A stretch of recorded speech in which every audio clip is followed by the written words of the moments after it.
Hello dear student. मैं Sumit Arora PW में आप सभी का बहुत बहुत स्वागत करता हूं। डियर स्टूडेंट, आपको पता है हमारी सीरीज चल रही है करंट अफेयर को फोकस करते हुए, और हम देखने का प्रयास कर रहे हैं उत्तर प्रदेश करंट अफेयर, जो कि आपकी आगामी मेंस की परीक्षा के उपयोग से बहुत महत्वपूर्ण हो सकते हैं। तो देखने का प्रयास करेंगे कि आज कौन कौन सी ऐसी हमारे पास खबरें हैं जो कि बहुत इंपॉर्टेंट है आपके एग्जाम पर्सपेक्टिव से, मतलब पेपर 5 पेपर 6 से ये कैसे डायरेक्टली रिलेट करेंगे। तो चलिए स्टार्ट करते हैं। सबसे पहले उस परम पिता परमेश्वर से आप सभी छोटे भाई बहन, बड़े भाई बहन, देवियों और सज्जनों के लिए बहुत बहुत प्रार्थना, आप हमेशा सकारात्मक रहें, पॉजिटिव एटीट्यूड रखें, महिलाओं का सम्मान अवश्य करें, वन एंड ओनली जल्द से जल्द सफलता को भी प्राप्त करें। चलिए स्टार्ट करते हैं आज के सेशन को। That is very very most important session for your upcoming mains examination. क्या है हमारे पास पहली न्यूज? Tourism in UP. भाई भाई सुन लो, पेपर 5 और उसका सेक्शन है tourism in UP, issues and prospect, emphasize on innovation in various fields in UP, issues and its impact on employment and socio-economic development of the society। Tourism एक बहुत ही growing sunrise sector है, पहली चीज तो यह है, और सबसे ज्यादा फोकस प्रेजेंट गवर्नमेंट का टूरिज्म के ऊपर है। कृषि, मैन्युफैक्चरिंग, इसके साथ साथ टूरिज्म जो है एक बहुत बड़ी सनराइज सेक्टर के रूप में हमको दिखाई देता है, और गवर्नमेंट का सबसे बड़ा फोकस टूरिज्म के ऊपर है। तो क्या है हमारे पास सबसे इंपॉर्टेंट न्यूज? बीएसआईपी। अभी देखेंगे कौन है BSIP. Birbal Sahni ji sets up countries first centre to promote geo heritage and geo tourism. क्या होता है जियो हेरिटेज और क्या होता है जियो टूरिज्म? जो अभी तक अनएक्सप्लोर्ड रहा है, अब गवर्नमेंट की नजर इसके ऊपर प्रॉपर जा रही है, और टूरिज्म के दृष्टिकोण से अब इसको सबसे ज्यादा इंपॉर्टेंट माना जा रहा है, और इसी के ऊपर सबसे ज्यादा यूपी अब फोकस करने जा रहा है। तो क्या है न्यूज जियो हेरिटेज और जियो टूरिज्म को लेकर के? तो देखेंगे, फिलहाल ये है आपके सामने न्यूज। ये है news, each district should nominate a geo heritage site as emblem. जिस प्रकार वन डिस्ट्रिक्ट वन प्रोडक्ट की बात की जा रही है, उसी प्रकार एक्चुअल में भारत बहुत ही ज्योग्राफिकल बायोडाइवर्सिटी से घिरा हुआ देश है। कहीं आपको पहाड़ मिलेंगे, कहीं पर्वत, कहीं पहाड़ियां, कहीं रेत, कहीं कुछ, मतलब पूरी तरीके से प्रकृति ने भारत को संजो करके रखा है।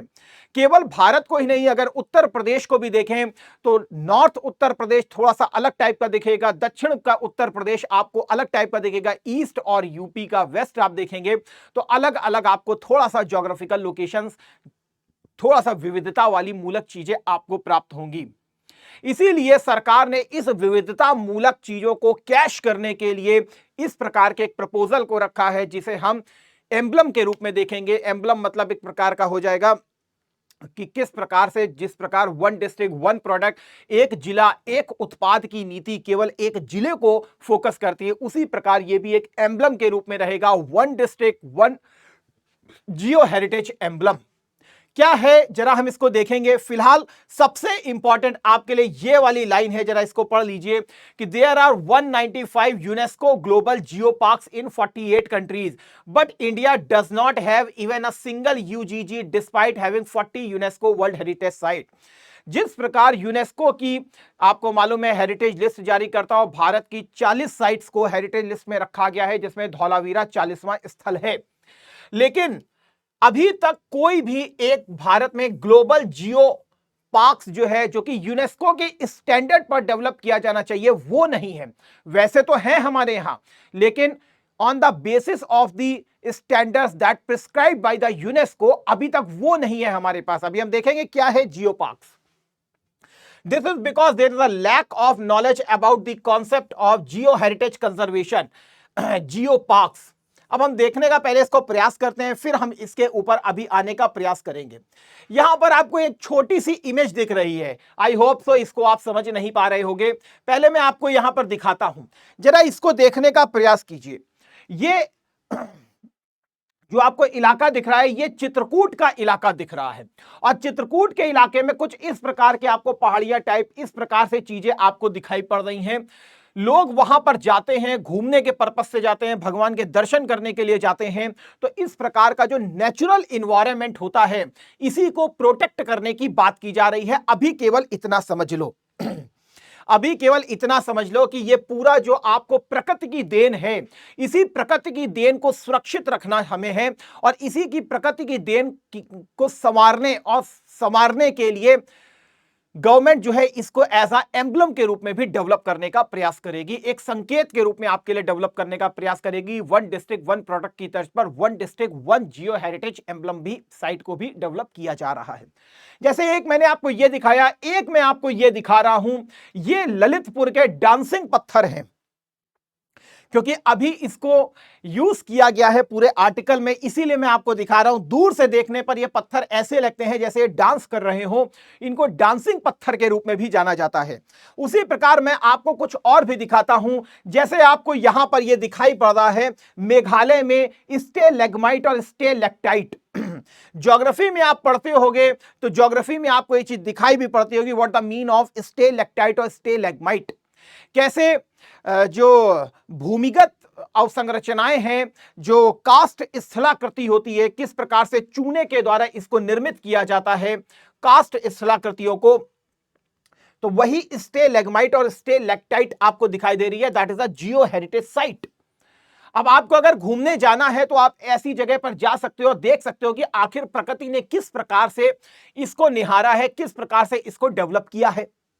दूसरा आपके सामने ये लिखा हुआ है, ये और कोई नहीं है, ये महाराष्ट्र की लोनार लेक है, ये महाराष्ट्र की लोनार लेक है। ये भी एक प्रकार की जियो हेरिटेज साइट है।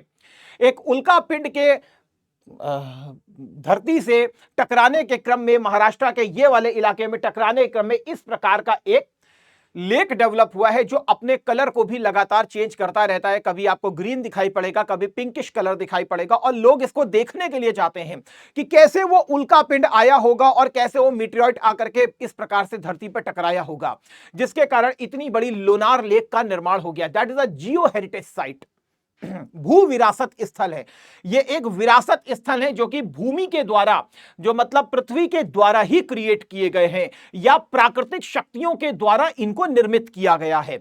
जैसे और भी मैं आपको दिखाने का प्रयास करता हूं, तो यहां पर पूरे भारत का आपके सामने एक मैप लगा हुआ है, और यहां पर एक ग्रीन कलर का हल्का सा साइन आपको दिखाई दे रहा है, जिसमें लिखा है नेशनल जियोलॉजिकल मॉन्यूमेंट, और इसके नीचे सबसे आखिरी में देखेंगे लिखा हुआ जियो टूरिज्म साइट। तो इसका मतलब जियो टूरिज्म साइट भारत में बहुत सारी हैं। ये जो आप प्लस प्लस के साइन देख रहे हो, these are the geo heritage site. आपने कभी नाम सुना होगा मणिकरण घाटी का, जहां पर आपको मालूम है कि सर्दियों के समय में भी अपने आप वहां से गर्म पानी निकलता रहता है। इसी प्रकार लद्दाख की पूगा घाटी के बारे में भी आपने सुना होगा। These are the geo heritage site. लेकिन अभी ये कुछ लोग जानते हैं, लेकिन अगर इनको डेवलप किया जाए, बहुत ज्यादा इनको प्रचार किया जाए, विदेशों में भी इनका प्रचार किया जाए, तो लोग अपने आप सैलानी आना स्टार्ट करेंगे, और यहां पर आएंगे तो ऑब्वियस सी बात है कि उस प्रकार से अपना पैसा भी व्यय करेंगे, और कहीं ना कहीं टूरिज्म भी डेवलप होगा, साथ में एक्स्ट्रा इनकम डॉलर के रूप में होगी। आप देखिए श्रीलंका, देखिए आप मॉरिशस, ये सब ऐसे, मॉरिशस है, जैसे आप मालदीव है, इनकी इकोनॉमी का एक बहुत बड़ा सेगमेंट पर्यटन से निर्मित होता है। और कहीं भारत तो भौगोलिक विविधताओं से भरा हुआ देश है, इनके राज्यों में ऐसी ऐसी चीजें हैं जिनको भौगोलिक विविधताएं भरी हुई हैं, तो इनको कैश कराने का प्रयास किया जाएगा। और इस दिशा में सबसे बड़ा प्रयास जो है वो यूपी सरकार करने जा रही है। जैसे आप यहां देख रहे हो नेशनल फॉसिल वुड पार्क, इसी प्रकार ये आप देख रहे हो डायनासोर के जीवाश्म, ये देखिए डायनासोर फॉसिल पार्क। ये सब आपको क्या है, दीज आर द भू विरासत स्थल, भूमि के द्वारा, पृथ्वी के द्वारा इनको निर्मित किया गया है, प्राकृतिक शक्तियों के द्वारा इनको निर्मित किया गया है। ये कुछ पहाड़ आपको दिखाई दे रहे हैं। इसी प्रकार से ये देखिए ज्वालामुखी की साइट्स आपको दिखाई दे रही है, बहुत सारे लोग देखना पसंद करते हैं, तो ऐसी भी स्थलों को डेवलप किया जाए और इनको पर्यटन के हिसाब से मजबूत किया जाए। ये देखिए, ये आपको केव्स दिखाई पड़ रही हैं जो कि मोनोलिथिक केव्स हैं। मोनोलिथिक्स का मतलब ये चट्टान जो है, ये किसी प्रकार से दो चट्टानें नहीं है, एक ही चट्टान को काट करके इस प्रकार की केव्स को डेवलप किया गया है। इसी प्रकार ये आपको केस दिखाई पड़ रही है, these are the geo heritage site, मतलब प्रकृति ने इनको निर्मित किया है और मानव ने इसको संवारा है, सुधारा है, लेकिन अब ये एक खंडहर के रूप में आपको दिखाई दे रही है। तो खंडहर के रूप में ये पूरी तरीके से तबाह ना हो जाए, गवर्नमेंट इसको अब प्रोटेक्ट करेगी और प्रोटेक्ट करने के साथ ही लोगों के बीच में एज अ टूरिज्म डेस्टिनेशन के रूप में इसको डेवलप किया जाएगा। आर्टिकल 49 आपको साफ साफ इस तरीके से निर्देश देता है, तो आर्टिकल 49 यहां पर रेलिवेंट हो रहा है। आप अपने जीएस पेपर सेकंड के साथ भी और आपने फिफ्थ पेपर जो है उसके साथ भी इसको लेकर के आ सकते हो। अब थोड़ा सा हम इसको पढ़ लेते हैं, आखिर ये मुद्दा क्या है। एक्चुअल में यहां पर क्या हो रहा है कि जो Birbal Sahni Institute of Palaeo Sciences है लखनऊ, ये जो है जियो हेरिटेज को बढ़ावा देने का पूरा वो खाका तैयार कर रहा है, जियो टूरिज्म को बढ़ावा देने का कर रहा है, जिसमें क्या है प्राकृतिक स्थलों के न केवल संरक्षण में मदद मिलेगी बल्कि इन्हें ग्लोबल जियो पार्क के रूप में डेवलप किया जाएगा यूनेस्को के स्टैंडर्ड के मुताबिक। उसी प्रकार से इसको फिर टूरिज्म हब के रूप में डेवलप किया जाएगा। यहां पर वही लिखा है कि हम किसको किसको डेवलप कर रहे हैं, खासकर यूपी की हम बात करेंगे तो यूपी में हेरिटेज साइट जानकी कुंड, माता जानकी सीता जी से संबंधित है, चित्रकूट कुछ समय के लिए वहां रुकी थी। इन Chitrakoot that apparently had 2000 million year old blue green algae stromatolites। अभी देखेंगे what the mean of stromatolite, ये क्या है। असल में हमारे जो पूर्वज हैं these are the blue green algaes. सबसे पहले जो धरती में जीवन को उत्पन्न किया गया, सबसे पहले जो ऑक्सीजन उत्पन्न किया गया, इवन अभी भी सबसे ज्यादा जो ऑक्सीजन उत्पन्न करते हैं दीज आर द एल्गीज। ये लिविंग फॉसिल्स हैं जो कि कैल्शियम कार्बोनेट की चट्टान के रूप में डेवलप होते रहते हैं। अभी हम देखेंगे ये भी लिविंग क्रिएचर के रूप में हमको दिखाई देते हैं। And the oldest living life forms on our planet that is a stromatolite. मतलब क्या है स्ट्रोमेटोलाइट, देख सकते हो। And a dancing rock in Lalitpur. BSIP director ने कहा है India is blessed with great geological heritage and a large number of globally recognised. तो हमको इसको रिकॉग्नाइज करवाना है, लेकिन यहां पर जो यूपी सरकार का फोकस किसके ऊपर है, एक तो डांसिंग रॉक इन ललितपुर और जानकी कुंड चित्रकूट दैट अपरेंटली है 200 मिलियन ओल्ड ग्रीन एल्गी। अभी देख लेंगे। तो यहां पर ये चीजें आपको दिखाई पड़ रही हैं, तो इसी को अब डेवलप करने की पूरी तरीके से बात की जा रही है as a on the basis of the global standard. ये है डांसिंग पत्थर जो आपको ललितपुर में दिखाई देते हैं। ये मैंने आपको दिखा दिया। अब थोड़ा सा इसको पढ़ सकते हैं आप, व्हाट इज द भू वैज्ञानिक विरासत स्थल है क्या, जियो हेरिटेज क्या है। ये वैसे शैक्षिक स्थान है जो आवश्यक भूगर्भीय साक्षरता प्राप्त करते हुए पाते हैं। सामाजिक विविधता की भांति जैसे हम हिंदू मुस्लिम सिख ईसाई बहुत सारे लोग हैं, वैसे ही भू विविधता भी अपने आप में बहुत है। भूगर्भीय और भौतिक तत्वों की विविधता अद्वितीय है। कहीं ऊंचे पर्वत है, कहीं मैदान है, कहीं पठार है, कहीं पहाड़ियां हैं, कहीं दलदल है। तो इस प्रकार की चीजें जो हैं ये हमारी जियो साइट्स के रूप में डेवलप हो जाती हैं। देखिए गर्म खनिज वाली भी हैं, सबसे इंपॉर्टेंट चीज। सक्रिय ज्वालामुखी है, मृदा के विविध प्रकार हैं, इनको डेवलप किया जाएगा अब, दैट इज जियो टूरिज्म और जियो हेरिटेज साइट्स के रूप में। यहां पर ये आप देख रहे हैं दीज आर द स्ट्रोमेटोलाइट्स। ये क्या हैं, ये स्ट्रोमेटोलाइट्स हैं। ये एक प्रकार के लिविंग क्रिएचर हैं। एल्गी इनके द्वारा इसको डेवलप किया गया था। ये देख रहे होंगे आप, ये पत्थर है, इसके ऊपर इस प्रकार से एल्गी आ गई हैं। तो एल्गी को अब आपको मालूम है वो बनते किससे हैं, कैल्शियम कार्बोनेट की चट्टानों से ही बनते हैं। तो इस प्रकार की आपको साइट्स को डेवलप किया जा रहा है। तो एज अ और ये होते क्या है, दीज आर द स्ट्रोमेटोलाइट्स। यहां पे देख सकते हो क्या महत्व है इनका। जनहित को सेवाएं देते हैं, वो सब अपनी जगह है। प्राकृतिक खतरों, भूजल आपूर्ति, मृदा की प्रक्रियाओं, जलवायु पर्यावरण परिवर्तन, जीवन के उद्विकास, सबसे इंपॉर्टेंट चीज है एक ये है जीवन का उद्विकास। खनिज, ऊर्जा आपूर्ति, प्रकृति, पृथ्वी के इतिहास के अन्य पहलुओं के बारे में हमको बताते हैं। तो ये सब चीजें जो है जिसको अब किया जा रहा है। ऐसे स्थलों में वैज्ञानिक अध्ययन, विज्ञान की सार्वजनिक समझ, मनोरंजक, आर्थिक सहायता इत्यादि उच्च क्षमता, मतलब टूरिज्म के रूप में इसको डेवलप किया जाएगा। आई होप सो आप इसको समझ गए होंगे कि ये क्या है, किस प्रकार से इनको डेवलप किया जा रहा है, ये है क्या। अब आप इसको पढ़ सकते हो, that are very very most important, जहां पर आपको ये चीज बताई गई है कि किस प्रकार से इन हेरिटेज साइट का कंजर्वेशन करके हम जियो टूरिज्म को प्रमोट कर सकते हैं। लोकल कम्युनिटी को इसमें बहुत ज्यादा बेनिफिट मिलेंगे और इनको जो डेवलप किया जाएगा वो यूनेस्को के पैरामीटर पर ही इसको डेवलप किया जाएगा। सबसे इंपॉर्टेंट है, जैसे ओडीओपी को डेवलप किया गया है वैसे ही अब इसको भी डेवलप किया जाएगा। एक डिस्ट्रिक्ट एक जियो हेरिटेज साइट को प्रमोट करेगा, ताकि $1 ट्रिलियन इकॉनमी बनने के लिए इस प्रकार के इनोवेटिव उपाय हमको खोजने होंगे, ताकि जो यूपी के पास इतना ज्यादा टूरिज्म का पोटेंशियल है लेकिन बहुत कम यूपी जो है अपने टूरिज्म पोटेंशियल को डेवलप कर पाता है। इवन ताजमहल तक में हम इतने ज्यादा टूरिस्टों को आकर्षित नहीं कर पा रहे हैं, लाल किले में इतना हम आकर्षित नहीं कर पा रहे हैं। तो इस प्रकार के साइट्स जो है हमको जो है एक प्रकार से टूरिज्म को प्रमोट करने और $1 ट्रिलियन की इकोनॉमी को बनाने के लिए बहुत जरूरी है। यहां आप पढ़ सकते हो, the stromatolite fossil of Sonbhadra and the Chitrakoot are very significant because 2000 million year old यहां blue green algae carbon dioxide atmosphere release oxygen. ऐसा मानते हैं कि यहाँ जो स्ट्रोमेटोलाइट्स हैं ये तब से मौजूद है, लगभग 2000 मिलियन साल के पहले से। तो मतलब आपको मालूम है सबसे पहले जो जीवन का उद्विकास हुआ है उसमें यही ब्लू ग्रीन एल्गी थे, जिनके द्वारा ऑक्सीजन को क्रिएट किया गया था, पेड़ों के द्वारा नहीं किया गया था।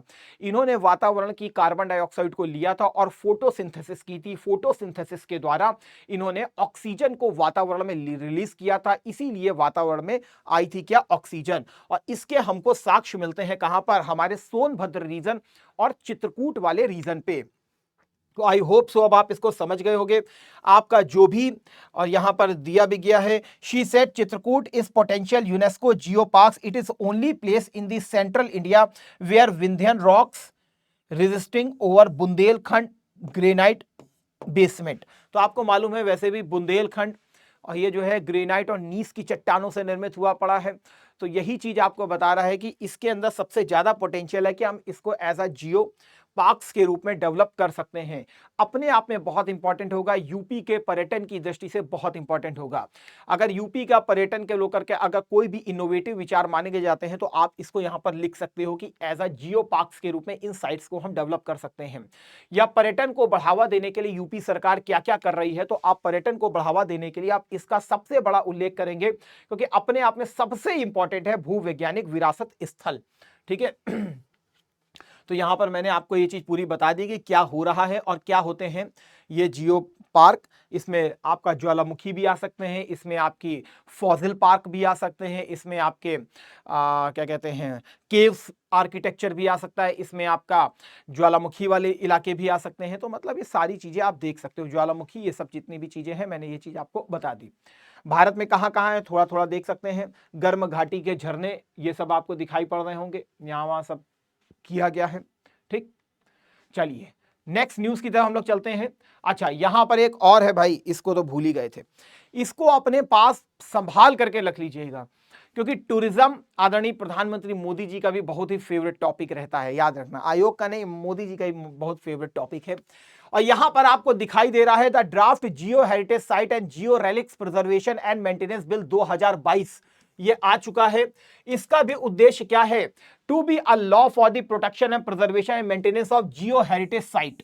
तो इसको भी प्रोटेक्ट करने की बात की जा रही है, और जो यूपी सरकार कर रही है वो केंद्र सरकार के ही पद चिन्हों पर कर रही है। ये जो आपको दिख रहा है जो पिंक कलर का, that is a lunar lake. मैंने कहा ना कि आपके मन में भी एक क्यूरोसिटी आएगी कि भाई चलो चल के देख करके आते हैं लूनार लेक है कैसी, हरी है, लाल है, पीली है, कैसी है। तो इस प्रकार से चीजें हैं। लिखा भी है geological survey of India, actual में यूनेस्को ग्लोबल स्टैंडर्ड पर इसको डेवलप करता है, मान्यता देता है, लेकिन भारत में जियो हेरिटेज साइट को मान्यता देने के लिए कौन सी बॉडी है, वो है जियोलॉजिकल सर्वे ऑफ इंडिया। यही रिकॉग्नाइज करती है कौन सा जियो हेरिटेज साइट होगा, कौन सा जियो हेरिटेज साइट नहीं होगा भारत में।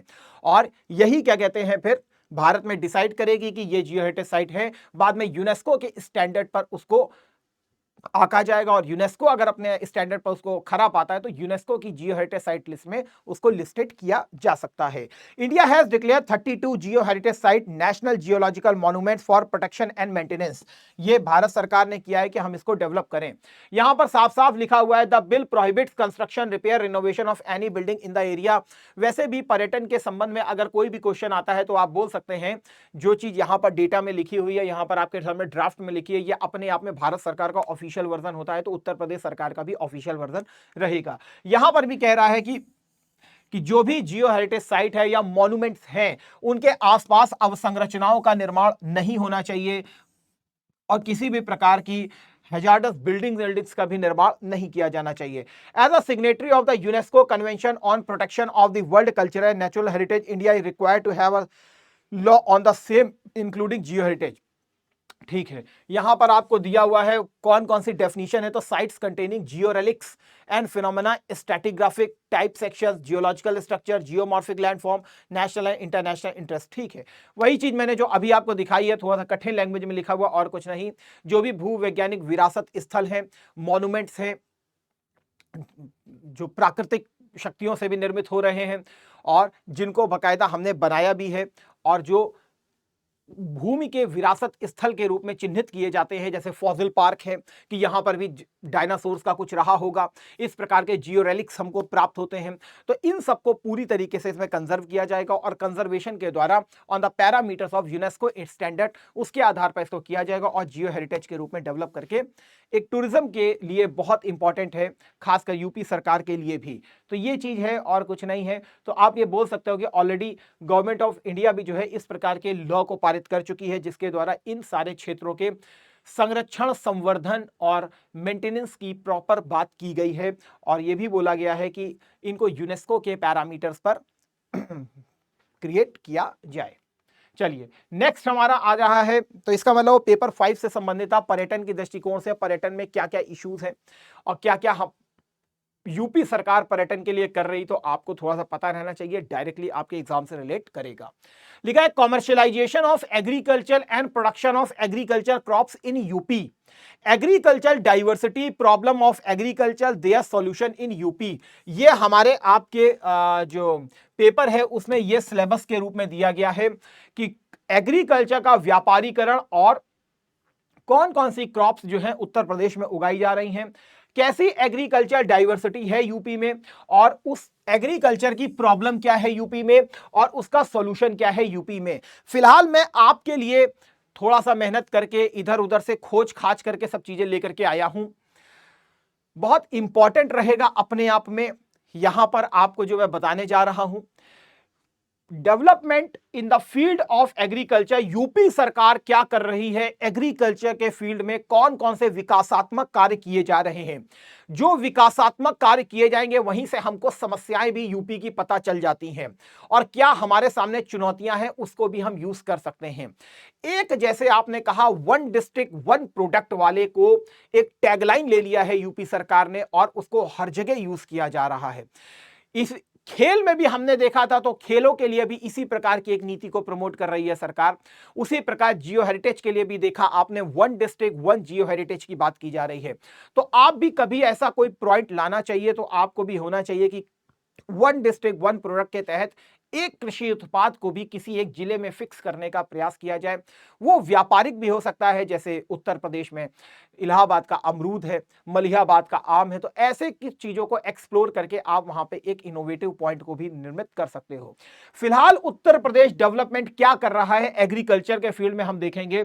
सबसे पहले जो है फोकस किया जा रहा है नेचुरल फार्मिंग के ऊपर, और ये न्यूज जो मैं आपको दिखाऊंगा ये अभी कल की न्यूज डेवलप की जा रही है, इसीलिए मैंने लगातार जो चीजें को मैं देख रहा हूं मैंने एक साथ सारे के सारे अखबारों की कटिंग से लेके आपके सामने रख दी है, ताकि आपको उत्तर प्रदेश क्या कर रहा है एग्रीकल्चर में बहुत हद तक आपके पास इनपुट्स होने चाहिए।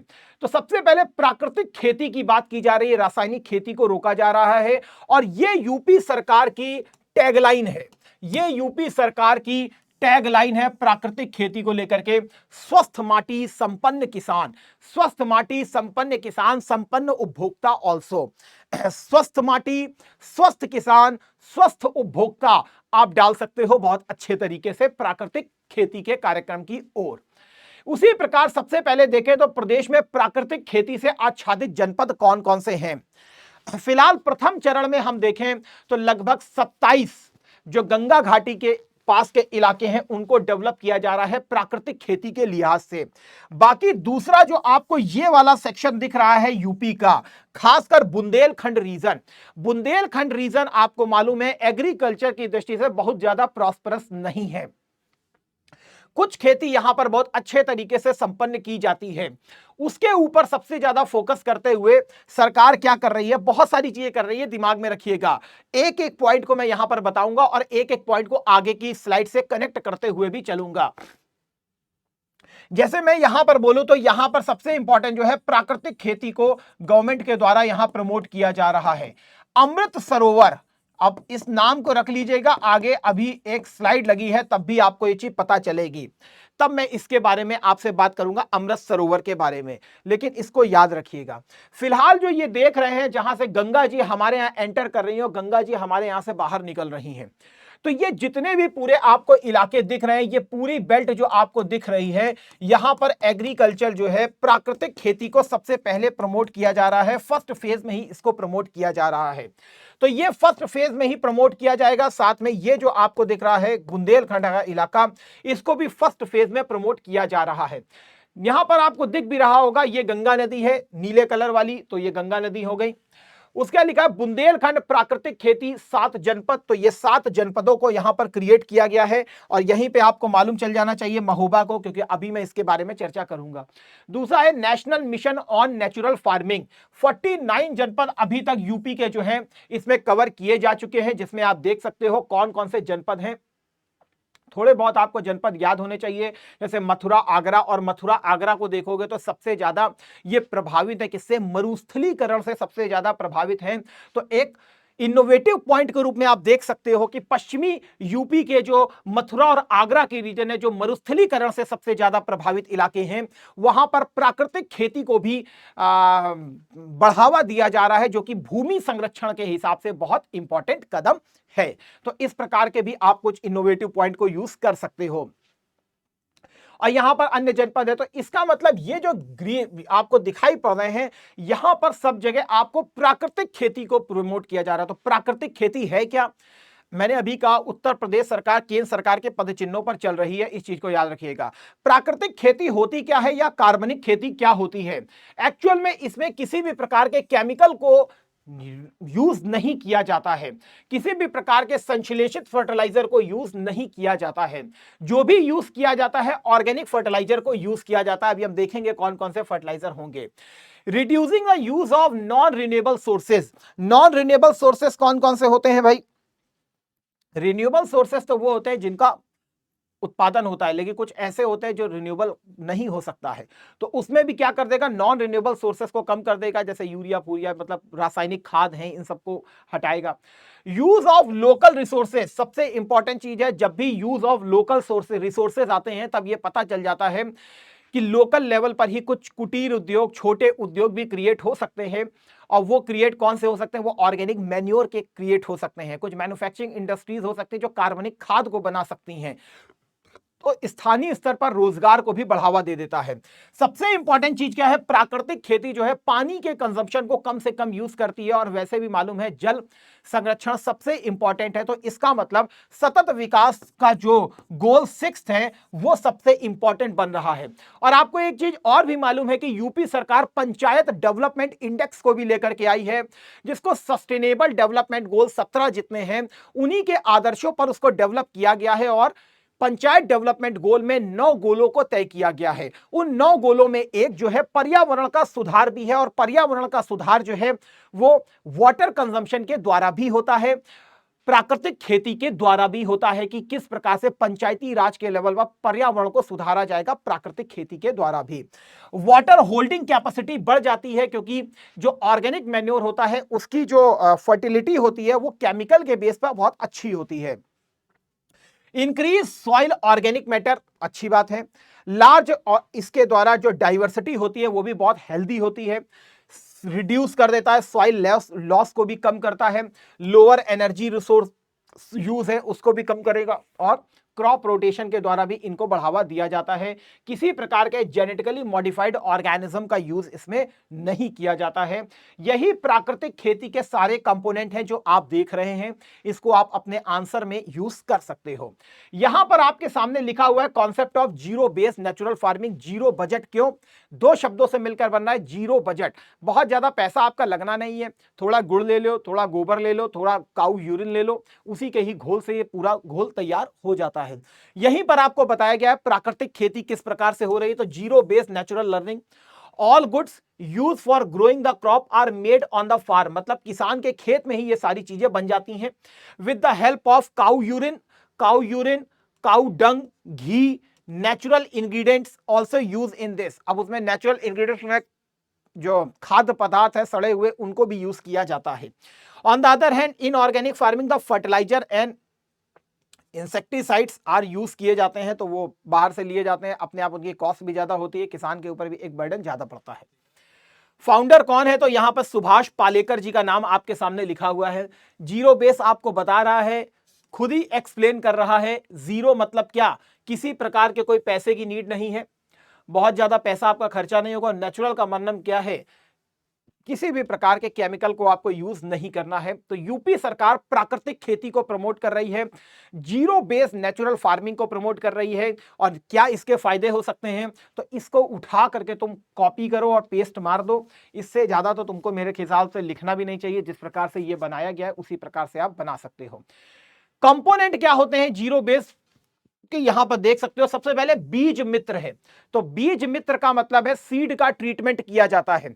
अब ट्रीटमेंट जो होगा वही काऊ यूरिन उन सब में ही पूरा कर लिया जाएगा। जीव मित्रा जो है ये सॉइल ट्रीटमेंट है, ये सॉइल ट्रीटमेंट है, मिट्टी का इसमें ट्रीटमेंट किया जाता है। किसी प्रकार का फर्टिलाइजर यूज नहीं किया जाता है। मल्चिंग और कुछ नहीं है, भूमि को संरक्षित करने की एक बहुत अच्छी विधि है, जिसके द्वारा खेती करने के बाद जो भूमि होती है उसको ढक दिया जाता है। वो स्ट्रॉ के माध्यम, सूखे पत्तों के माध्यम से इस प्रकार से उसको ढक दिया जाता है ताकि सॉइल जो है अपनी ह्यूमिडिटी को लॉस ना करे। उसी प्रकार लिखा हुआ है वापस, तो इसमें सॉइल मॉइस्चर मतलब ह्यूमिडिटी को मेंटेन रखा जाता है। ये इसके कंपोनेंट हैं, ये मैंने आपको बता दिया। अपने आप में स्वतंत्र रूप से भी जीरो बेस बजटिंग आपके लिए इंपॉर्टेंट होती है, तो आप देख सकते हो यूपी सरकार विशेष रूप से इसके ऊपर फोकस कर रही है। दूसरा सबसे इंपॉर्टेंट चीज क्या है कि इस बार के बजट को देखिएगा, बहुत जगहों पर एग्रीकल्चर यूनिवर्सिटी को भी खोला जा रहा है। सबसे बड़ी बात है, एग्रीकल्चर यूनिवर्सिटी को खोला जा रहा है। यहां पर एक नाम लिखा हुआ है, establishment of agriculture and technology university. Mahatma Buddha के ऊपर इसका नाम लिखा गया, Buddha agriculture technology university in Kushinagar. ठीक है, renaming of law university in Prayagraj, वो अपनी जगह है। उत्तर प्रदेश ने अप्रूव क्या किया है कि भाई हम क्या करेंगे, जो फ्री लैंड है, कहां पे है? फ्री लैंड है, वहां पर हम Indo Israel centre of excellence को डेवलप करेंगे। किसके लिए? फ्रूट्स के लिए। कहां पर? कौशांबी में। कौशांबी में क्या कर रहे हैं? Indo Israel centre of excellence को खोला जा रहा है। What the mean of centre of excellence? हम देखेंगे क्या है सेंटर ऑफ एक्सीलेंस, और ये सेंटर ऑफ एक्सीलेंस बहुत जगह खोले जा रहे हैं। सबसे बड़ी बात क्या है, ये सेंटर ऑफ एक्सीलेंस जो है यूपी के जैसे वन डिस्ट्रिक्ट वन प्रोडक्ट है, इसी प्रकार वन डिस्ट्रिक्ट या तुम दे सकते हो 3 district one centre of excellence, इस प्रकार से भारत यूपी सरकार खोल सकती है। तो सेंटर ऑफ एक्सीलेंस है क्या? अपने आप में महत्वपूर्ण इलाके हैं, जरा हम देखेंगे। फिलहाल यूनिवर्सिटी को खोला जा रहा है, तो यूनिवर्सिटी अपने आप में इंपॉर्टेंट होती है उस लोकेलिटी, उस पूरे सेक्टर के कहते हैं डेवलपमेंट के लिए, ना केवल उस सेक्टर बल्कि आसपास के बहुत सारे जिलों के लिए भी इंपॉर्टेंट होती है। यहां पर आप देख सकते हो these are the centre of excellence. ये सेंटर ऑफ एक्सीलेंस वो होते हैं, वेजिटेबल के हो सकते हैं, फ्रूट्स के हो सकते हैं, इन सबके हो सकते हैं। सबसे इंपॉर्टेंट चीज क्या है कि इन सेंटर ऑफ एक्सीलेंस में सारे के सारे वैज्ञानिक अनुसंधान भी होते हैं, वैज्ञानिक रूप से सीड को डेवलप भी किया जाता है। अगर आप देखने का प्रयास कर रहे हो तो वैज्ञानिक रूप से सीड को डेवलप भी किया जाता है और इन सीड्स को मार्केट में बेचा भी जाता है। किसान को एक उन्नत प्रजाति के बीजों और फसलों की यहां से प्राप्ति हो सकती है जिसको वो अपने एग्रीकल्चर में यूज कर सकता है। ये आपके सामने जैसे लिखा हुआ है डिपार्टमेंट ऑफ हॉर्टिकल्चर हरियाणा, तो मैंने हरियाणा का एक रख दिया आपके सामने। ये लिखा है centre of excellence for vegetable and flower. तो अलग अलग सेक्टर के लिए अलग अलग तरीके से इस प्रकार के सेंटर ऑफ एक्सीलेंस बनाए जाते हैं।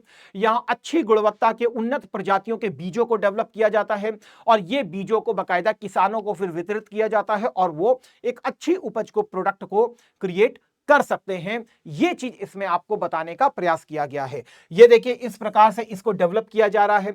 ये कोई ग्रीन हाउस फार्मिंग नहीं है, ये सेंटर ऑफ एक्सीलेंस की फार्मिंग वाला इलाका है जिसको यूपी के बहुत सारे जगहों पर डेवलप किया जा रहा है। जैसे फ्रूट्स के लिए आपने अभी कौशाम्बी को देखा है, उसी प्रकार कन्नौज में भी इस प्रकार की चीजों को डेवलप किया गया है, सेंटर ऑफ एक्सीलेंस को।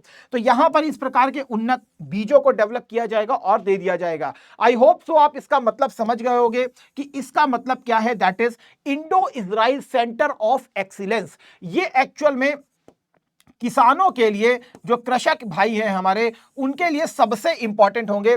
और भारत को यदि ग्रो करना है, यूपी को ग्रो करना है, तो इस प्रकार के इनोवेटिव चीजों को देखना होगा, वैज्ञानिक अनुसंधानों को बढ़ावा देना होगा।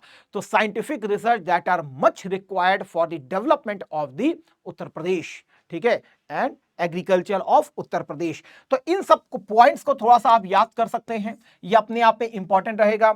और दूसरी तरफ क्या है कि उत्तर प्रदेश सरकार इजराइल के साथ भी इस प्रकार के कोरिलेशन को डेवलप कर रही है।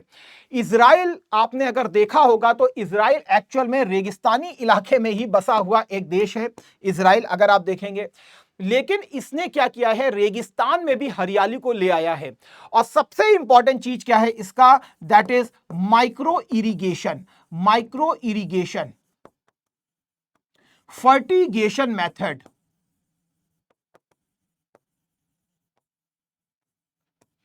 Micro irrigation, fertigation method. Fertigation तो एक ऐसा होता है कि मतलब सीधी सी बात समझो, तुमने कभी कभी देखा होगा कि खेत होते हैं, पार्क होते हैं, उसमें बकायदा एक पानी लगा रहता है और नोजल ऊपर लगा देते हैं, फुआरा कस के घूमता है। तो इसी प्रकार का इसमें भी रहेगा, फर्टिगेशन में भी। इसमें भी पहले ही सारा खाद आद सब कुछ मिला दिया जाएगा और सीधे क्या कहते हैं, प्लांट्स को फुआरे रूप में प्रोवाइड कर दिया जाएगा।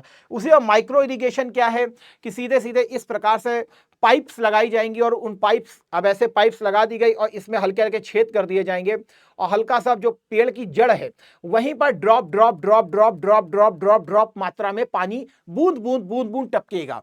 तो इससे क्या है कि सॉइल का मॉइस्चर भी बहुत अच्छा बना रहता है, सॉइल का जो ह्यूमिडिटी है वो भी अच्छी बनी रहती है, पेड़ की रिक्वायरमेंट भी होती रहती है। और सबसे इंपॉर्टेंट जो है सस्टेनेबल डेवलपमेंट गोल का जो छठवां पार्ट है क्लीन वाटर को लेकर के, वो भी हमारे लिए इंपॉर्टेंट हो जाता है।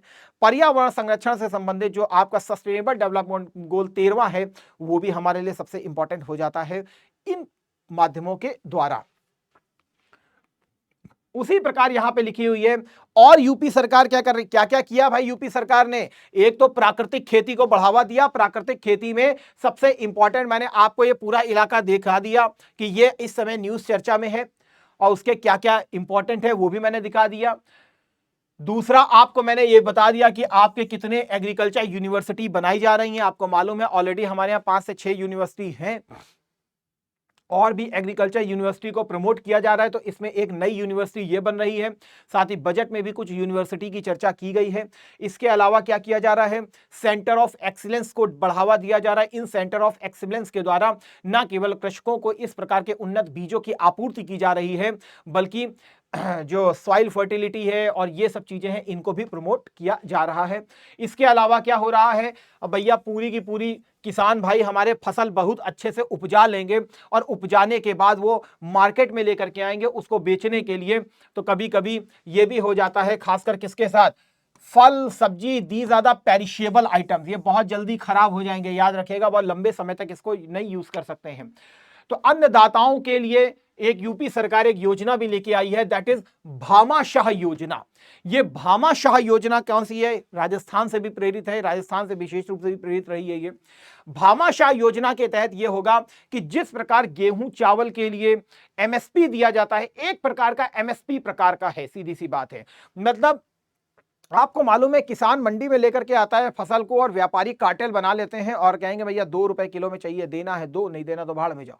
सभी के पास जाएगा, सभी लोग यही करेंगे, तो किसान की इसमें लागत भी नहीं निकल पाती है। तो इसीलिए आपने देखा होगा कभी कभी यूपी की विधानसभा के बाहर वो आलू आलू फेंक करके चले जाते हैं, प्याज आज फेंक करके चले जाते हैं। तो यूपी सरकार जो है भामाशाह योजना लेकर के आई है। मतलब भाई किसान, अगर तुम्हारी 1 किलो टमाटर उपजाने में अगर तुम्हारे 6 रुपए लग रहे हैं, तो अगर तुमको मंडी से 2 रुपए का ऑफर हो रहा है तो 4 रुपए हम देंगे। फिर सरकार ये करना चालू करेगी।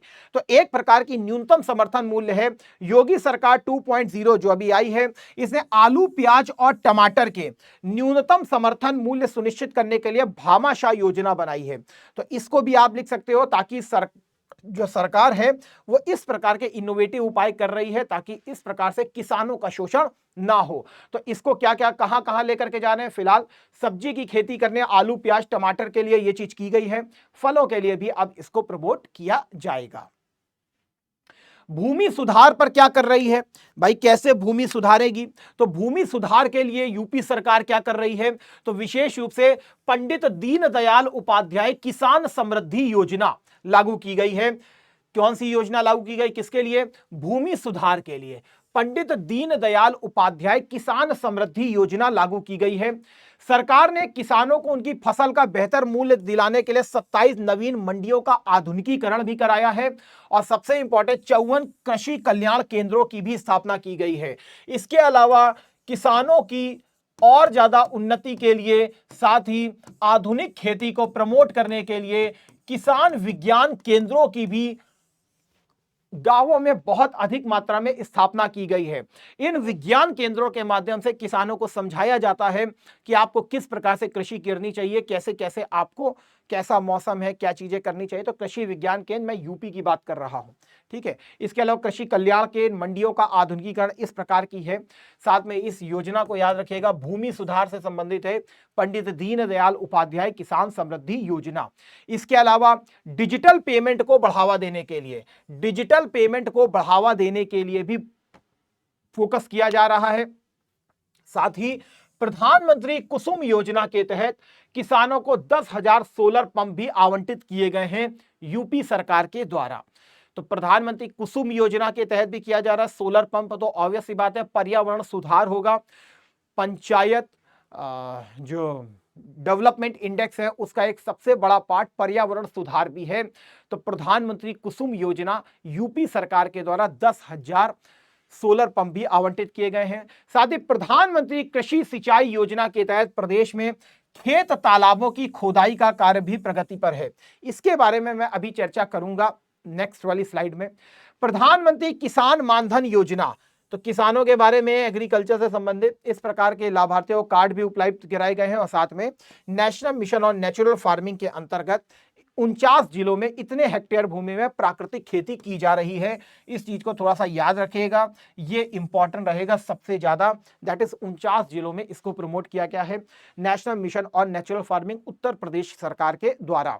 इसमें आप लिख सकते हो प्रथम चरण के अंतर्गत विशेष रूप से 27 जो गंगा ये सराउंडिंग वाले जिले हैं वहां पर इसको फोकस किया जा रहा है और बुंदेलखंड रीजन में इसको फोकस किया गया है प्रथम चरण के अंतर्गत। लिखा मनरेगा और स्वयं सहायता समूह से बढ़ा ग्रामीण रोजगार। एक्चुअल में सरकार क्या कर रही है, सरकार जो महिलाएं हैं, यहां पे मैं लिख भी देता हूं, जो महिलाएं हैं उनके सेल्फ हेल्प ग्रुप्स को प्रेरित कर रही है। इनके सेल्फ हेल्प ग्रुप्स को प्रेरित की जा रही है। और सबसे इंपॉर्टेंट चीज क्या है, इन सेल्फ हेल्प ग्रुप्स के माध्यम से महिलाओं की भूमिका कृषि कल्याण केंद्रों साथ ही जो सेंटर ऑफ एक्सीलेंस है, इन सब में इनकी भूमिका को बढ़ावा दिया जा रहा है। और मनरेगा और स्वयं सहायता समूह से बड़ा ग्रामीण रोजगार, मनरेगा में सर्वाधिक जो भागीदारी है वो महिलाओं की है। और यूपी सरकार सबसे ज्यादा गांव स्तर पर महिलाओं के स्वयं सहायता समूहों को प्रमोट कर रही है। इसके अलावा आपने देखा भी था, जब मैंने पहले भी आपको बताया था, खासकर कृषि के संदर्भ में जो पहला मेरा लेक्चर हुआ था उसमें एफपीओ की मैंने बात की थी। उन एफपीओ और एसएचजीस को कैसे फिर लिंक कर दिया जाएगा, तो एक प्रकार का एक ऑर्गेनाइजेशनल और फॉर्मल स्ट्रक्चर अपने आप क्रिएट होना स्टार्ट हो जाएगा। आर्थिक जो प्रोग्राम है यूपी के, ये सबसे ज्यादा महत्वपूर्ण रखेंगे। इस आर्थिक प्रोग्राम में कृषि सबसे ज्यादा इंपॉर्टेंट आपके लिए रखेगी, दूसरा आपके लिए रखेगी आपका व्यापार और आर्थिक वाला मैन्युफैक्चरिंग सेकेंडरी सेक्टर। तो यहां पे महिलाओं की भूमिका को प्रमोट किया जा रहा है, ये चीज में बताई गई थी और कुछ नहीं। Kashi emerges as agriculture export hub in eastern, देखिए 26 जून की अपने आप में वो है। खासकर आपने पहले पेपर दिया हो मेंस का तो आप जानेंगे, आपके सामने एक चीज ये रहता है कि पश्चिमांचल विकसित है और जो पूर्वांचल है वो जो है वो विकसित नहीं है। तो हमको भी अपने हिसाब से देखना पड़ेगा। उत्तर प्रदेश के मैप को अगर हम देखें, अगर हम उत्तर प्रदेश के मैप को अगर देखें तो भाई ये वाला जो इलाका आपको दिखाई पड़ता है that is much developed. Gautam Buddh Nagar, इधर आप देखेंगे गाजियाबाद, ये सारे इलाके आपको मालूम है एनसीआर रीजन से टच करते हैं और एनसीआर में आपको मालूम है कि ये सबसे ज्यादा फोकस एरिया है। इवन नोएडा को भी देखेंगे तो जो हमारा अभी ग्लोबल समिट हुआ था उत्तर प्रदेश वाला, सबसे ज्यादा क्या कहते हैं नोएडा ने ही पैसे को रिसीव किया है। तो डेवलप्ड है, ये तो हम मान रहे हैं, लेकिन जो मैं अभी आपको न्यूज दिखा रहा हूं वो इस इलाके को बहुत अच्छे से डेवलप कर रही है, वो इस इलाके को बहुत अच्छे से डेवलप कर रही है। अब इसको पढ़िएगा, Kashi emerges as agriculture export hub. Kashi जो है एग्रीकल्चर एक्सपोर्ट हब के रूप में इमर्ज हो रहा है। पूर्वी यूपी में लगभग 420% की ग्रोथ देखी गई है एग्रीकल्चर एक्सपोर्ट हब में वाराणसी के द्वारा। The surge in agriculture export from east UP demonstrate the region's increasing importance as a hub of agri commerce. तो मतलब ये बताने का मतलब ये है कि ये जो इलाका आपको दिख रहा है कि पिछड़ा हुआ इलाका आपको समझ में आ रहा था, ये एक्चुअल में अब एग्रीकल्चर के पॉइंट ऑफ व्यू से सबसे ज्यादा इंपॉर्टेंट हो रहा है। मानसून के हिसाब से भी देखेंगे तो सबसे पहले मानसून ये ईस्टर्न यूपी की साइड ही आएगा, बंगाल की खाड़ी से होता हुआ। उसके बाद अगर आप देखेंगे तो बहुत सारी तराई बेल्ट के रूप में भी आपको ये वाले इलाके दिखाई देंगे। तो एग्रीकल्चर के हिसाब से ये एक प्रकार से प्रॉस्परस रीजन है। और यहां पर लीडिंग भूमिका में जो आ रहा है वो आ रहा है हमारा वाराणसी। और वाराणसी क्यों आ रहा है? क्योंकि यहां पर एक सेंटर की स्थापना हुई है और उस सेंटर के बारे में हमको देखना होगा। अगर ऐसे ही सेंटर यहां पर 2-4 और खुल जाएं और क्या चुनौतियां हैं उसको हम देखेंगे। वो फिर अपने आप ये पूरा जो इलाका ईस्टर्न यूपी का है वो अपने आप आपको एग्रीकल्चर एक्सपोर्ट हब के रूप में दिखाई देगा। जैसे छोटी सी आप ये न्यूज देख रहे हो, इसके आगे हम देखते हैं। यहां सबसे इंपॉर्टेंट क्या चीज है कि योगी बाबा क्या कह रहे हैं कि भैया ग्रीन चिली और मैंगोज एट काशीज, कहां से? Integrated pack house. जरा इसको पकड़ के रखिएगा, इंटीग्रेटेड पैक हाउस, ये सबसे इंपॉर्टेंट है। इसमें यहां से मैंगो और हरी मिर्च जो है भेजी गई है, कहां पर? वो भेजी गई है आपके गल्फ कंट्रीज में।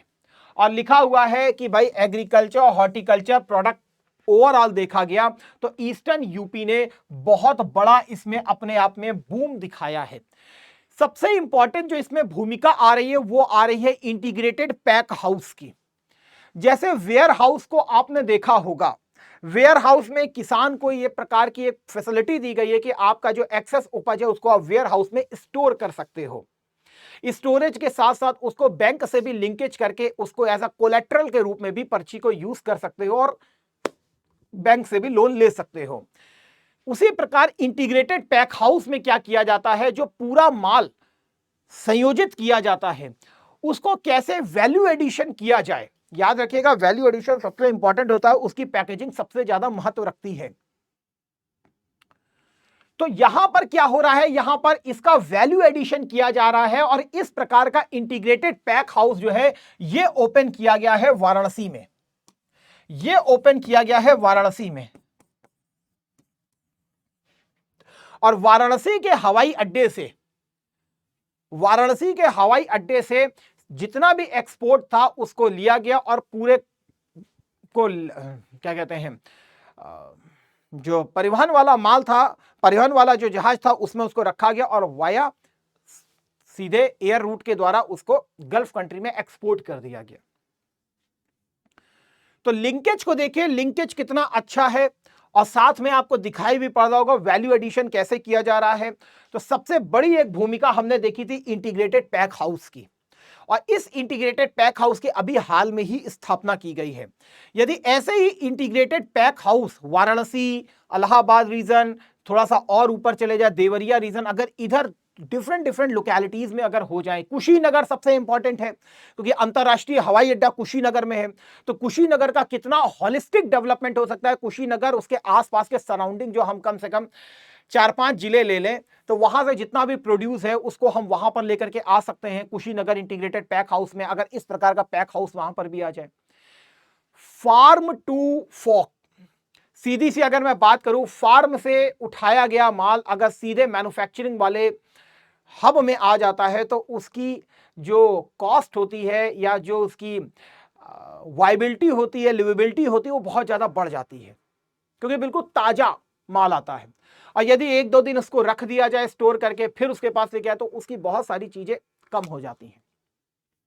तो इस इंटीग्रेटेड पैक हाउस का सबसे बड़ा भूमिका देखी गई है।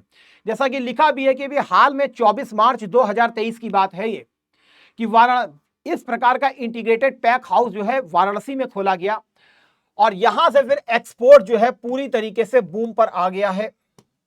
ठीक है, लिखा है इसमें कि लगभग 420% की इसने ग्रोथ दिखाई है। उसी प्रकार लिखा है सिमिलरली लखनऊ विच एक्सपोर्टेड इतने मीट्रिक टन 2021 में, यहां पर भी लगभग 703 मीट्रिक टन को बकायदा एक्सपोर्ट किया गया है। तो मतलब यही चीज बता रहा है कि इस प्रकार के अगर छोटे छोटे प्रयास किए जाए तो भले ही पश्चिमांचल व्यापार के दम पर हो, लेकिन पूर्वांचल जो है वो अपने एग्रीकल्चर एक्सपोर्ट हब के रूप में डेवलप हो सकता है। लेकिन ये इतना आसान भी नहीं है। क्यों? क्योंकि सबसे इंपॉर्टेंट चीज क्या है कि जो एयर कार्गो होता है वो बहुत ज्यादा माल को लेकर के जा नहीं सकता। दूसरा, वाराणसी से डायरेक्ट कनेक्टिविटी दी गई है गल्फ कंट्रीज को, लेकिन हर जगह की नहीं दी गई है। और इसके अलावा अगर कहीं इधर उधर जाना हो तो डायरेक्ट कनेक्टिविटी वाराणसी की भी नहीं है।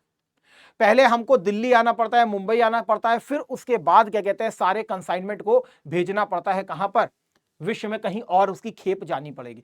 तो हमको डायरेक्ट लिंकेजेस को भी ढूंढना होगा। तो एग्रीकल्चर के पॉइंट ऑफ व्यू से जैसे आपको यहां पर बता भी रहा है, ये चैलेंजेस हैं, ये चैलेंज लिखे हुए हैं आपके सामने। चैलेंज क्या है?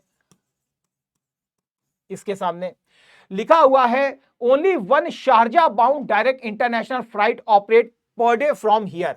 तो केवल और केवल शारजा के लिए एक फ्लाइट जाती है वाराणसी से। Only this flight gives direct connectivity to Gulf market. केवल यही फ्लाइट है जो हमको इस प्रकार की देती है। जबकि अगर हमको लंदन जाना हो तो अदर इंटरनेशनल मार्केट में जाना हो, the farmer producer organisation and exporter from east UP region are bound to opt. इनको क्या करना पड़ता है? पहले डोमेस्टिक फ्लाइट से अपने फ्रेट को ले जाना पड़ता है दिल्ली, मुंबई, फिर वहां से इसको ट्रांसपोर्टेशन किया जाता है। तो मतलब डायरेक्ट लिंक है नहीं। जब डायरेक्ट लिंक नहीं होगा तो कहीं ना कहीं हमारे लिए प्रॉब्लम होगा। अब ये कंसाइनमेंट वहां जाएगा, रखा रहेगा 1 दिन 1.5 दिन जो भी हो वटेवर, तो उसकी जो वाइबिलिटी है, जो उसकी क्या कहते हैं पेरिशेबल है, फ्रेशनेस है, वो कहीं ना कहीं डाउन होती है। और कॉस्ट जो है, ऑपरेटिंग कॉस्ट, वो कितना ज्यादा बढ़ जाता है। अगर डायरेक्ट एक्सेस दी जाए वाराणसी से सीधे लंदन तो फिर क्या होगा कि यहां से कॉस्ट भी कम आएगी और ऊपर से तुरंत के तुरंत माल लाया जाएगा, इंटीग्रेटेड पैक हाउस में अच्छे से उसको प्रोसेस करके बकायदा उसको पैकिंग की जाएगी और साथ में भेज दिया जाएगा। तो ये अपने आप में एक वाइबल चैलेंज है, वाइबल चैनल है और जल्दी का चैनल है। तो यहां पर एक ये हमारे सामने बड़ा चैलेंज आता है। तो ऐसा आपको भी अगर लिखना हो कि आप क्या इनोवेटिव पॉइंट देना चाहते हैं तो एग्रीकल्चर के हिसाब से, तो आप निर्यात में इस प्रकार का एक एग्रीकल्चर का पॉइंट लिख सकते हो कि हमको निर्यात के ऊपर सबसे ज्यादा बढ़ावा देना चाहिए। और सबसे इंपॉर्टेंट चीज है, जिस प्रकार वाराणसी से केवल एक फ्लाइट पर डे जाती है गल्फ मार्केट की तरफ, उसी प्रकार हमको यहां से कम एक फ्लाइट तो कम से कम लंदन और दूसरे दूसरे इंटरनेशनल एयरपोर्ट तक कनेक्ट करनी चाहिए, ताकि जो हमारा पश्चिमांचल है इसको भले हम व्यापारिक हब के रूप में डेवलप कर रहे हैं, लेकिन एग्रीकल्चर पॉइंट ऑफ व्यू से हम ईस्टर्न यूपी को डेवलप कर सकते हैं फॉर बोथ पर्सपेक्टिव्स, एग्रीकल्चर और एग्रीकल्चर के साथ उसके वैल्यू एडिशन करने के लिए फूड प्रोसेसिंग हब और मैन्युफैक्चरिंग इंडस्ट्री के रूप में। तो हमारा ये यूपी जो है अपने आप, ये जो आपका ईस्टर्न यूपी है ये अपने आप बढ़ना स्टार्ट हो जाएगा। लेकिन कनेक्टिविटी बहुत जरूरी है और कनेक्टिविटी के लिए हमको इस प्रकार के कुछ इनोवेटिव उपाय करने होंगे। ऐसा नहीं होना चाहिए कि पहले हम दिल्ली कार्गो जाए और उसके बाद क्या कहते हैं लंदन जा रहा है। तो हमको वाराणसी से भी इस प्रकार के कुछ डायरेक्ट एक्सेस देने होंगे, कुशीनगर से भी डायरेक्ट एक्सेस देने होंगे। जब इंटरनेशनल एयरपोर्ट कहा जा रहा है तो इंटरनेशनल वाला एयरपोर्ट होना भी तो चाहिए, वो फिर लोकल वाला एयरपोर्ट नहीं होना चाहिए ना कि तुम केवल मीडिएटर की भूमिका में निभाओगे और सीधे सीधे अपना जितना माल है वो लेकर के जाओगे क्या कहते हैं दिल्ली, और ज्यादा होगा तो मुंबई। तो मतलब इस प्रकार के हमको कुछ इनोवेटिव उपायों को देखना होगा। ठीक, इसके बाद आया है UP's Mahoba to be first district with tap water in all houses. सबसे इंपॉर्टेंट चीज है, अभी मैंने बुंदेलखंड का रीजन आपको दिखाया था, इवन वहां पर अमृत सरोवर के बारे में भी लिखा था। उसके अलावा जल जीवन मिशन, कौन सा जल जीवन मिशन याद आ गया होगा, इस बार के पेपर के लिए भी रेडी रहिएगा। पिछली बार जल जीवन मिशन से क्वेश्चन आया था मेंस में, ठीक है ना। तो जल जीवन मिशन अपने आप में बहुत इंपॉर्टेंट है। और बुंदेलखंड का रीजन वैसे ही पानी से बहुत ही कमी से त्रस्त है, और जब कमी से त्रस्त है सबसे पहले यहीं पर टैप वाटर कनेक्शन को दिया गया है और महोबा में इस प्रकार की चीजें दी गई हैं। आने वाले 2-3 महीनों में सारे बुंदेलखंड के ये जितने भी रीजन है सबको प्राप्त हो जाएगा। ओवरऑल यूपी के जितने भी इलाके हैं सबको टैप वाटर कनेक्शन दिया जा रहा है। तो महोबा फर्स्ट डिस्ट्रिक्ट बना है जहां टैप वाटर पूरे घरों में आ चुका है। 27 जून की न्यूज है। यहां पर लिखा भी हुआ है कि जल जीवन मिशन और नमामि गंगे प्रोग्राम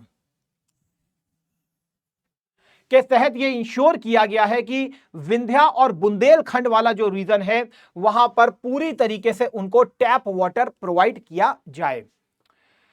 महोबा जो है लिखा हुआ है कि एक समय क्या हुआ करता था, एक प्रकार की पास्ड लैंड हुआ करती थी, अब ये कैसी हो गई है, यहां पे टैप वाटर प्रत्येक घर को दे दिया गया है। याद रखिएगा जब भी टैप वाटर की बात होगी ये सबसे बड़ा इंपैक्ट डालेगा महिला इंपावरमेंट पर।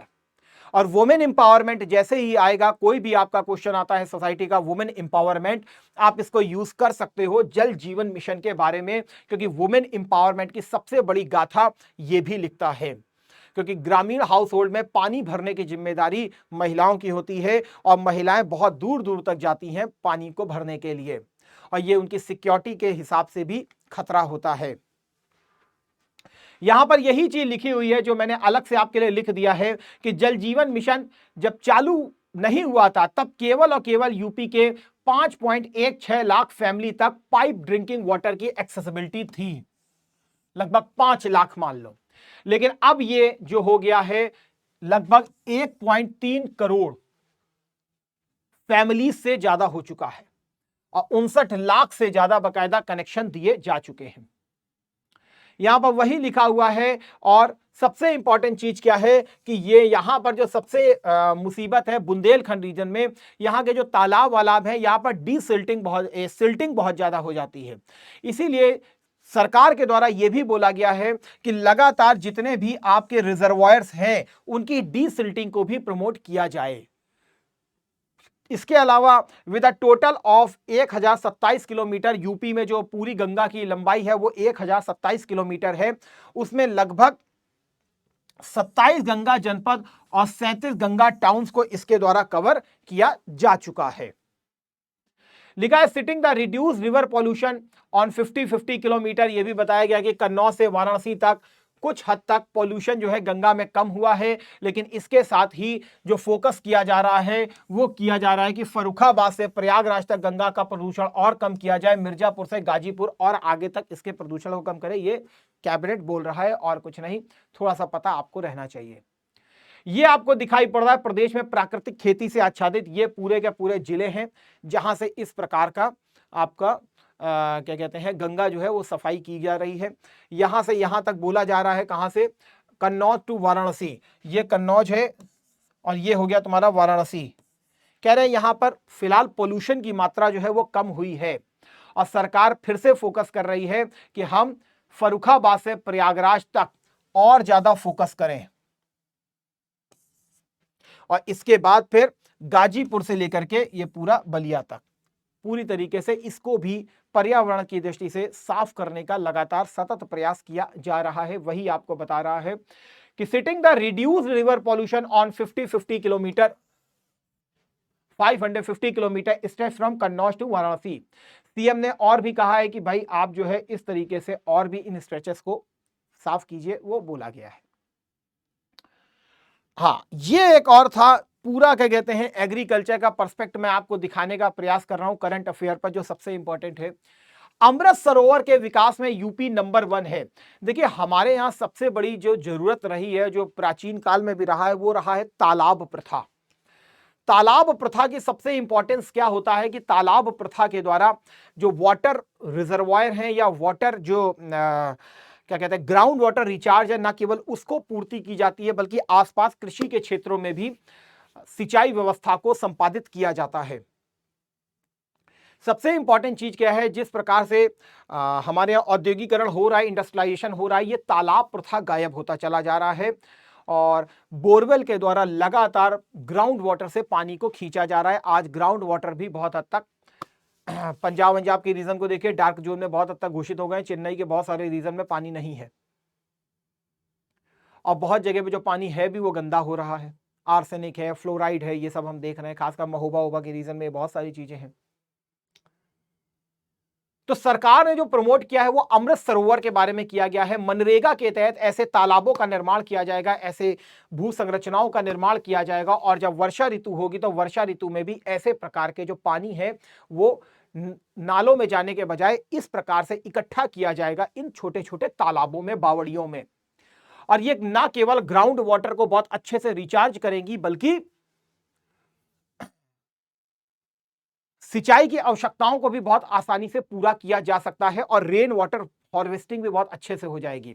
अपने आप आपको समझ में आ जाएगा कि पर्यावरण प्रदूषण अपने आप कम होना स्टार्ट हो जाएगा। ग्राउंड वाटर फिर से भौम जल की आपूर्ति होने लगेगी। तो इसी चीज को प्रमोट करने के लिए यूपी जो है अमृत सरोवर की बात कर रहा है और यूपी देश में नंबर 1 पर है अमृत सरोवर के नाम के हिसाब से। 256 सरोवरों का निर्माण हो चुका है। इसमें जो सबसे ज्यादा फोकस किया जा रहा है वो बुंदेलखंड क्षेत्र में भी किया जा रहा है क्योंकि बुंदेलखंड में ऑलरेडी पानी की मात्रा बहुत कम है, इसीलिए वहां पर अमृत सरोवरों का भी निर्माण किया जा रहा है। तो थोड़ा सा इस चीज को भी याद रखिएगा क्योंकि बुंदेलखंड के ऊपर अपने आप सेपरेट रूप में क्वेश्चन आ सकता है, तो वहां पर आपको अमृत सरोवर का भी ध्यान होना चाहिए। तो यहां पर वही चीज लिखा हुआ है कि सबसे ज्यादा अमृत सरोवर का विकास होना है यूपी में, लगभग 1,20,000 अमृत सरोवर। बल्कि यह भी बोला जाता है 1 पर्सन 1 पौधे का भी एक स्कीम होनी चाहिए। और एक जिम्मेदार नागरिक होने के नाते मैं भी कहता हूं कि हम सभी को 1 पर्सन 1 एक पौधा जरूर लगाना चाहिए अपने नाम पर क्योंकि देश के विकास में केवल सरकार ही नहीं, हम आप भी जिम्मेदार हैं। उत्तर प्रदेश की बात करें तो लखीमपुर खीरी में लगभग 315 अमृत सरोवर का निर्माण किया गया। गोरखपुर में इतना है, ठीक है, मतलब ये चीज मैं बता रहा हूं कि अमृत सरोवर की भी बात की जा रही है। तो फिलहाल आज के सेशन को मैं इतना ही रखूंगा। यही थोड़ा सा आज हमारे लिए बहुत इंपॉर्टेंट न्यूज के रूप में हमारे सामने मौजूद थी। तो ठीक है डियर ऑल, आज के सेशन को हम लोग यही रखते हैं। फिलहाल जो कैबिनेट की मीटिंग में मैंने जो देखे हैं वो ये कुछ बहुत हाईलाइटेड देखे हैं जिसमें एग्रीकल्चर पे बहुत बड़ा फोकस किया गया है इस हफ्ते में और उस जितने भी एग्रीकल्चर के सेक्टर हैं। अच्छा, यहां पे मैं एक चीज और भी आपको बता दूं, भारत में भले ही चाहे हो 2015-16 का सेंसस भी आया था तो उसमें यूपी में 92% लघु सीमांत किसान हैं। इस चीज के डेटा को भी याद रखिएगा। हमारे यहाँ यूपी में लगभग लघु सीमांत किसान 92% है और 92% का बैकबोन यही है। तो इन सारे इनोवेटिव पॉइंट को थोड़ा सा दिमाग में रखिएगा, ये आपके परीक्षा के हिसाब से बहुत ज्यादा इंपॉर्टेंट होंगे। फिलहाल आज न्यूज के रूप में केवल यही सबसे ज्यादा फोकस्ड एरिया था, पूरे हफ्ते भर में मैंने देखा है। और बाकी ऐसा छोटी छोटी न्यूज थी तो वो मेंस के हिसाब से तो आपके नहीं, मुझे लगता है जो मेंस के हिसाब से मुझे लगा वो यही इंपॉर्टेंट न्यूज के रूप में मुझे समझ में आती है। तो ठीक है डियर ऑल, आज के सेशन को हम लोग यहीं रखेंगे। जय हिंद, जय भारत, वंदे मातरम।